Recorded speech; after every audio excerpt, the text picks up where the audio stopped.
a lot of times I've taken an IT Essentials class. The main thing we've learned in the beginning is how to build a PC and how to get it through compatibility. Well, today I'm going to talk to you about how to build a PC with 3 topics: safety, parts and tools, and software. First, we have safety. One bad thing about our hands is that they can create oils and static electricity. Well, to combat that, because it's one of the main points right here, is that you could potentially shock yourself, fry your stuff. You got the anti-static mat and anti-static wristband, which with the mat you can just connect to the ground of the PC and not on any type of metal, so that the static electricity will not build up within the PC and shock you. With the wristband, any static electricity that would go through to the PC, it would hit the metal part right here and actually bounce back and kind of create a little loop to where it actually disappears. Next, we're going to talk about part safety.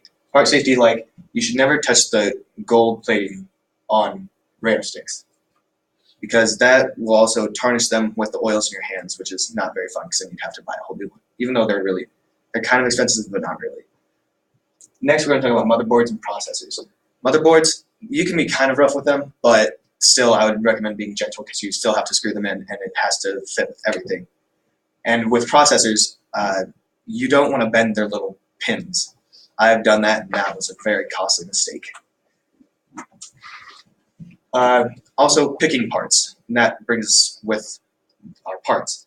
I've used PC Part Picker, which you get a variety of parts that you can look at, and it'll automatically tell you if they're compatible or certain issues that happen. Like, another way to know what parts are compatible is with processors. They'll have like a certain number that go with them. Like I've seen LG1151, and you have to make sure the motherboard that the motherboard has that type of socket. Certain parts include, like I said earlier, processor, RAM, motherboard, but we also got a cooling unit, a graphics card, a case, a hard drive, and a solid state drive. The difference between a solid state drive and a hard drive is a solid state drive processes things a lot faster than a regular hard drive. Hard drives are mainly used for like pictures and videos because of its capacity, and they're much cheaper than SSDs. SSDs, they're used for like operating systems, to where it would boot up quickly and fast. With tools, you have many things like little retrievers to screwdrivers. You'll need many kinds of screwdrivers to actually screw everything in, because there's like Starhead, Phillips, and flathead screwdrivers that you need. Other things, kind of cleaning equipment, is canned air.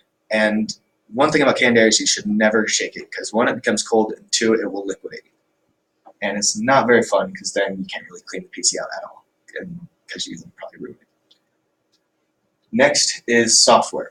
Some software is kind of like OSs or operating systems, like Windows 7 or any type of Windows. There's also many other types of operating systems, like Linux, or just different ones. Windows, Linux, more of them have come out. Linux is more of a sandbox, whereas Windows, they don't want you to really mess with their things, so they kind of shut it out for you.